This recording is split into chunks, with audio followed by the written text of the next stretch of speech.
Hello, intelligence. How are you? Hope you all are good. This is Akshay Chopra and welcome to my YouTube channel Akshay Chopra Maths, जहाँ हम 10th class की NCERT maths discuss कर रहे थे, जिसमें हम chapter number 5 arithmetic progression पर पहुँच चुके हैं। ठीक है, in short form it is called AP। ठीक है जी, we are doing chapter number 5 now. In the last video we have discussed its introduction. Now we are going to start first exercise of this chapter, that is exercise 5.1. So the very first question in this exercise is, in which of the following situations does the list of numbers involved makes an arithmetic progression? मतलब क्या है कि ये आपको एक situation दे रखी है। Situation का मतलब क्या है कि आपको ये एक स्टेटमेंट दे रखी है, क्वेश्चन दे रखा है, हमने बताना है कि ये एपी बना रही है कि नहीं। तो एपी का तो आपको पता ही है क्या होता है, कॉमन डिफरेंस ये माना चाहिए। बनाओ इसके इक्वेशन और देखो कॉमन डिफरेंस। तो पहले स्टेटमेंट को समझते हैं। स्टेटमेंट क्या है? द टैक्सी फेयर, फेयर का मतलब किराया। ठीक है, टैक्सी के किराए की बात हो रही है। ठीक है जी, टैक्सी के किराए की बात हो रही है। The taxi fare after each kilometre. ठीक है, when the fair is after each kilometre, when the fair is ₹15 for the first kilometre, 15 रुपये पहले किलोमीटर के लिए, and ₹8 for each additional kilometre, और एक एडिशनल किलोमीटर के लिए कितना है बेटा? 8 रुपये। कहने का मतलब क्या है कि जो फर्स्ट किलोमीटर है, तो कहने का मतलब क्या है कि फेयर फॉर 1 किलोमीटर, मतलब जो फर्स्ट किलोमीटर है उसके लिए फेयर कितना है जी? ₹15 है। उसके बाद जैसे जैसे किलोमीटर बढ़ेंगे तो कितना किराया बढ़ेगा? 8 रुपये। तो फेयर फॉर 2 किलोमीटर्स, 2 किलोमीटर्स के लिए कितना हो गया? 15 + 8, यानी कि कितने रुपीज़ हो गए? 15 और 8 23। ठीक है, इसी तरह से फेयर फॉर 3 किलोमीटर्स, 3 किलोमीटर्स के लिए कितना फेयर हो गया? जो पीछे आंसर आया था उसमें 8 और ऐड, बात को समझे? समझ गए? ₹8 और ऐड कितना हो गया? अब 31। समझ गए? इसी तरह से फेयर फॉर 4 किलोमीटर्स, यही कह रहा है ना, हर एक किलोमीटर के लिए कितने? 8 रुपये एक्स्ट्रा लग रहे हैं, यानी जितना पिछला आंसर आया उसमें 8 रुपये और ऐड हो जाएंगे। बात को समझ रहे हो ना? जैसे मैं क्या कहूँ कि ये एक पेन है, ये ₹5 का है, हर एक पेन के लिए 5 रुपीज़ ऐड हो जाएंगे ना। तो फर्स्ट पेन की कीमत, जो फर्स्ट पेन है वो ₹5 का हो गया। जो सेकंड पेन है वो पिछले की कॉस्ट में 5 और जोड़ दो ना। अगर मैं 3 पेन खरीदूंगा तो पिछले की कॉस्ट में 5 और जोड़ दो। ऐसे ही तो आगे बढ़ेंगे। 4 पेन लूँगा तो 5 और ऐड कर दो, ऐसे ही तो बढ़ेगा आगे। उसी तरह से ये टैक्सी फेयर है। समझ गए? ये कितना आगे बढ़ रहा है? 8 रुपीज़। तो यानी कि जो हमारी सीक्वेंस बन रही है वो क्या बन रही है? वो ये बन रही है 15, उसके बाद क्या? 23, फिर है 31, फिर है 39। आप चाहो जितनी मर्जी टर्म्स निकाल लो, 4 सफिशेंट होती हैं। अब देखो हर एक में 8 का ही गैप है, क्योंकि हम 8 ऐड कर रहे हैं, हर एक में 8 का गैप है। तो दिस फॉर्म्स AP। तो इसको क्या लिखेंगे? Clearly this condition forms an AP। लो जी, बस यही हमें बताना था कि ये AP बना रही है कि नहीं बना रही है। क्यों? क्योंकि कॉमन डिफरेंस हमेशा सेम आ रहा है, 8 रुपये का, 8 रुपये का डिफरेंस आएगा। ठीक है जी, चलो तो बढ़ते हैं सेकंड पार्ट की तरफ। Look at the second statement, what it says, the amount of air present in a cylinder, cylinder में एयर प्रेजेंट है। ठीक है जी, when a vacuum pump removes 1/4 of the air. ठीक है जी, 1/4 ऑफ द एयर वो क्या कर रहा है? रिमूव कर रहा है, वैक्यूम पंप है। रिमेनिंग इन द सिलेंडर, मतलब इनिशियली सिलेंडर में जितनी एयर थी उसका 1/4 रिमूव कर दिया, फिर जितनी एयर बची उसमें से 1/4 फिर से रिमूव कर दिया। बात को समझ रहे हो ना? तो देखने में ये AP लगता है, लेकिन ये AP बनेगा नहीं। समझ गए?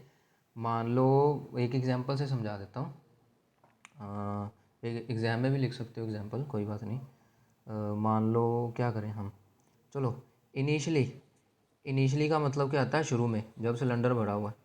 ठीक है जी, वॉल्यूम ऑफ एयर, ठीक है जी, प्रेजेंट, कितना वॉल्यूम प्रेजेंट है जी? 100। ठीक है जी, 100 यूनिट क्यूब, यूनिट का हमें नहीं पता कितनी है। ठीक है जी, हमने यूनिट क्यूब लिख दिया। अब वॉल्यूम है बेटा, ठीक है ना, वॉल्यूम तो क्यूब में ही होता है। अच्छा मैंने वॉल्यूम क्यों लिखा, उसने बोला ना अमाउंट ऑफ एयर प्रेजेंट, तो वो तो वॉल्यूम ही होता है, ठीक है ना। अब देखो, तो यानी कि जो हमारी फर्स्ट टर्म है वो क्या बन गई 100 ना, ठीक है जी। अब व्हेन 1/4 इज़ रिमूव्ड, जब 1/4 रिमूव कर दिया, ठीक है जी, तो यानी कि यहाँ से क्या पता चला, जो A1 है वो है 100।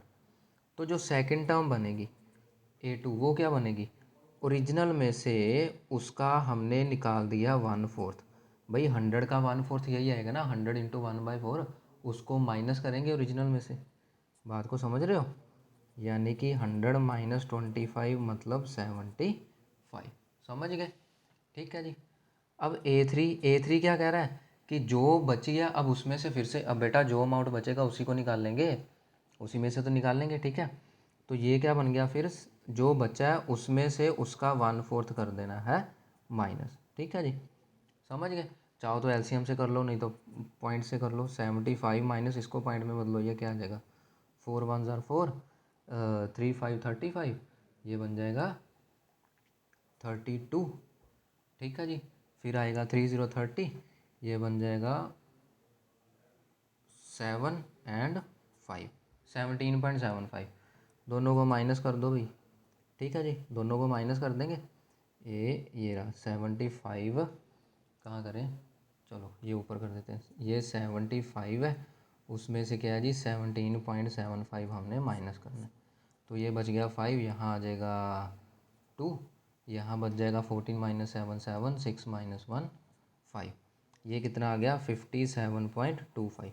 अब देखो आगे बढ़ने की ज़रूरत नहीं है, आपको दिख ही रहा है ये एपी नहीं बनाएगी, क्यों, क्योंकि इनिशियली कितना वॉल्यूम था 100, सेकंड टर्म कितनी बनी 75, यानी 25 का गैप आया, तो आगे भी 25 का ही गैप आना चाहिए ना, कॉमन डिफरेंस, तभी तो एपी बनेगा।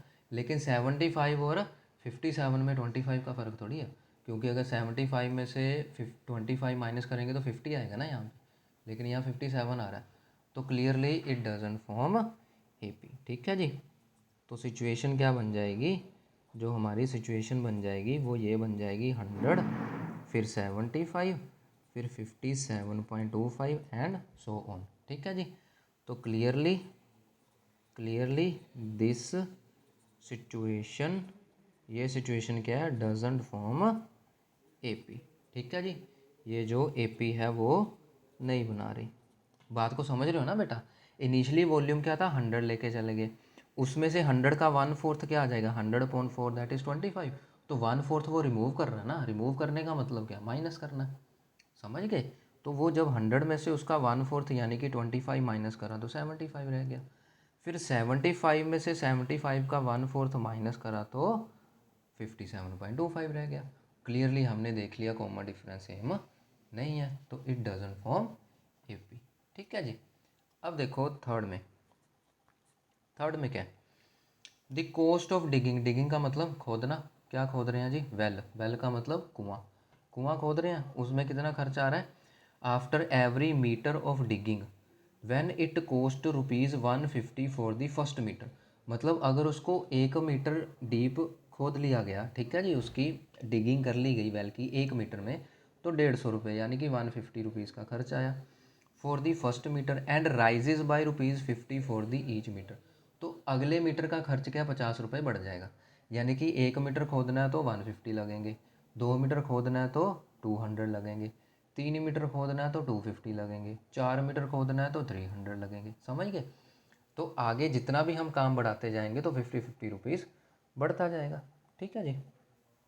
तो क्या आएगा, कॉस्ट फॉर 1 मीटर, ठीक है जी, 1 मीटर की कॉस्ट कितनी है ₹150, फिर कॉस्ट ऑफ 2 मीटर्स, 2 मीटर की कॉस्ट क्या है, जितना पिछला आंसर है उसमें 50 प्लस ना, यानी कि ₹200, समझ गए इस बात को। फिर इसी तरह से कॉस्ट ऑफ 3 मीटर, 3 मीटर का कॉस्ट क्या था, जो पिछला कॉस्ट है उसमें 50 और ऐड कर दो, तो कितना आ गया ₹250, ठीक है जी। कॉस्ट ऑफ 4 मीटर, 4 मीटर खोदने की कॉस्ट कितनी है, जो पिछला आएगा उसमें 50 और ऐड, बात को समझ गए। तो यानी कि ये जो हमारे पास बना, ये दिख ही रहा है कॉमन डिफरेंस 50 आ रहा है, तो ये एपी बन ही रहा है हमारा, ठीक है जी।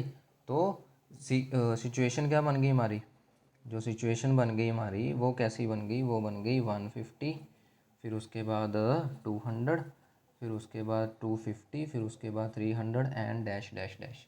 ठीक है जी, आगे चलता जाएगा।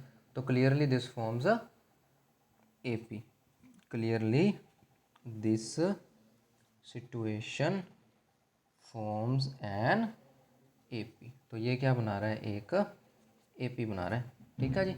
अच्छा, अभी कई बार क्वेश्चन में ये भी पूछ सकता है कि चेक करो कि ये सिचुएशन ए पी बना रही है कि नहीं। अगर बना रही है तो उसका कॉमन डिफरेंस बताओ। तो इसी को आगे क्या लिख देंगे, विद कॉमन, यहाँ पे नहीं लिखना, यहाँ पे यहीं तक लिखना है। ठीक है, ये मैं एक्स्ट्रा बता रहा हूँ, कई बार ये भी पूछ लेता है भी कॉमन डिफरेंस भी बता दो।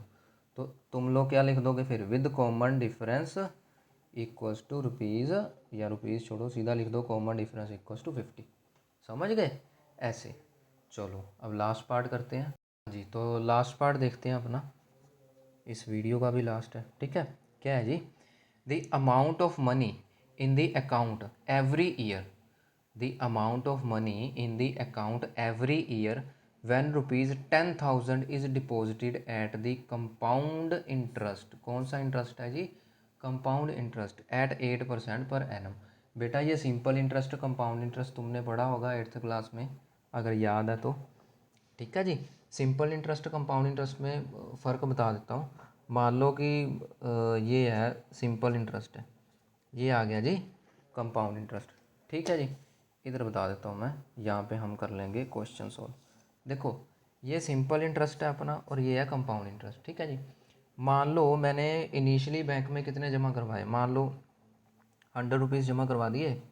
ठीक है जी, अब ये मत कहना 100 रुपये कौन जमा कराता है, समझाने के लिए बता रहा हूँ। ठीक है, चलो इनिशियली क्या है, प्रिंसिपल बोलते हैं ना इसको, हमने कितने 100 रुपये जमा कराए, उसमें हमें कुछ रेट से, मान लो 10% की रेट से इंटरेस्ट पड़ रहा है। इंटरेस्ट का मतलब होता है बेटा ब्याज बोलते हैं उसको। ठीक है, जो भी आप जमा करवाते हो उस पर ब्याज पड़ता है। ठीक है जी, जिससे आपके पैसे बढ़ के वापस मिलते हैं आपको, जैसे LIC वगैरह में होता है। ठीक है ना, देखो PR।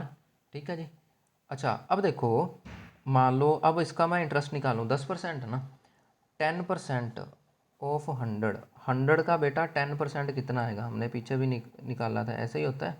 कितना आया, 10 रुपये। कितना आया बेटा, 10 रुपये। ठीक है, यानी कहने का मतलब क्या है कि जो भी मैंने जमा कराया अमाउंट, उसमें क्या 10 रुपीज़ ऐड हो जाएंगे। ठीक है जी, यानी कि ये था मेरा फर्स्ट ईयर में। ठीक है जी, फर्स्ट ईयर में मेरे पास कितने थे, 100 रुपीज़। ठीक है जी, सेकेंड ईयर में मेरे पास कितने रुपीज़ हो गए बेटा, 110 रुपये।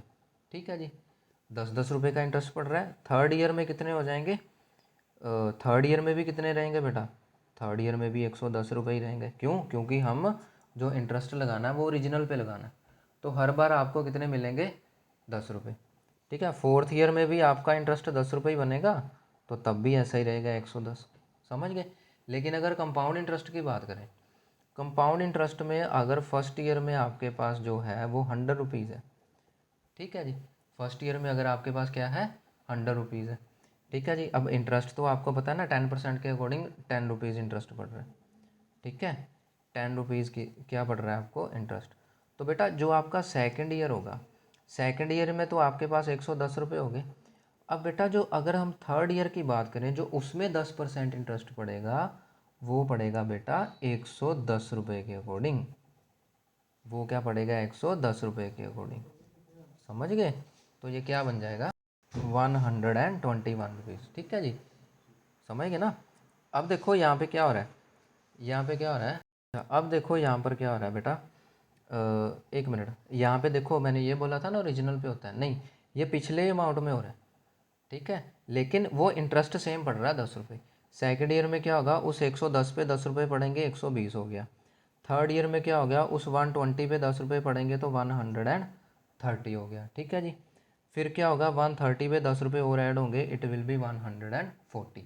यानी कि हमेशा 10-10 रुपीज़ बढ़ रहे हैं ना, 100, 110, ये रहा। ठीक है जी, 120, 130, 140।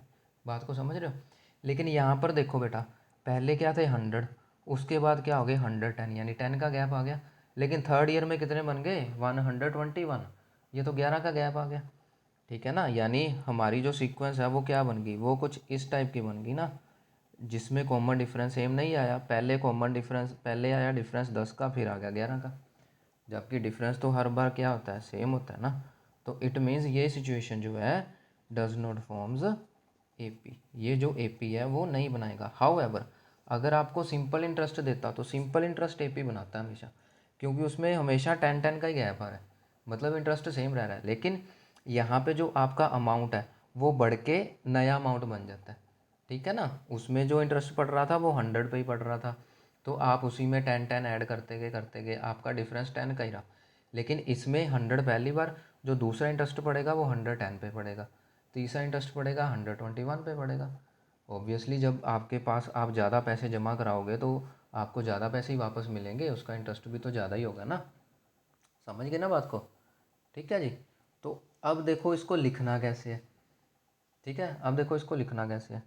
तुम्हारे पास जो इंटरेस्ट है, ठीक है जी, कंपाउंड इंटरेस्ट, उसका फॉर्मूला क्या आता है, P1 प्लस आर अपॉन 100 फिर उसकी पावर n, जहाँ पे आर रेट रिप्रेजेंट करता है जो कि यहाँ पे 8% है, पी जो है वो प्रिंसिपल रिप्रेजेंट करता है जो कि 10,000 रुपीज़ है, एन हर एक ईयर के लिए।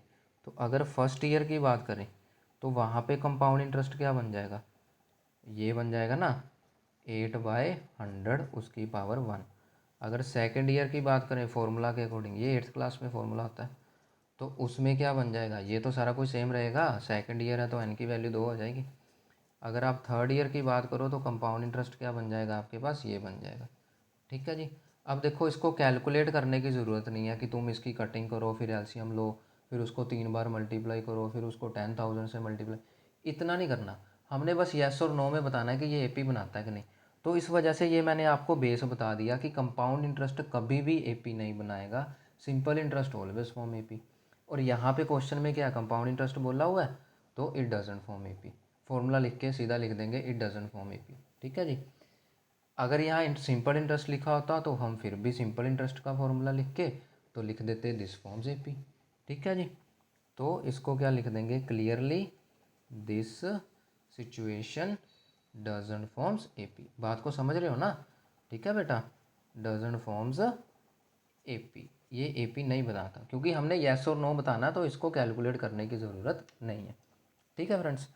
तो आज की वीडियो में बस इतना ही है, मिलते हैं नेक्स्ट वीडियो में नेक्स्ट क्वेश्चन के साथ, ठीक है। इस वीडियो को बड़े ध्यान से देखना बेटा, इसमें सारे कॉन्सेप्ट तुम्हारे क्लियर हो जाएंगे और आगे एपी में दिक्कत नहीं आएगी, ठीक है स्टूडेंट्स।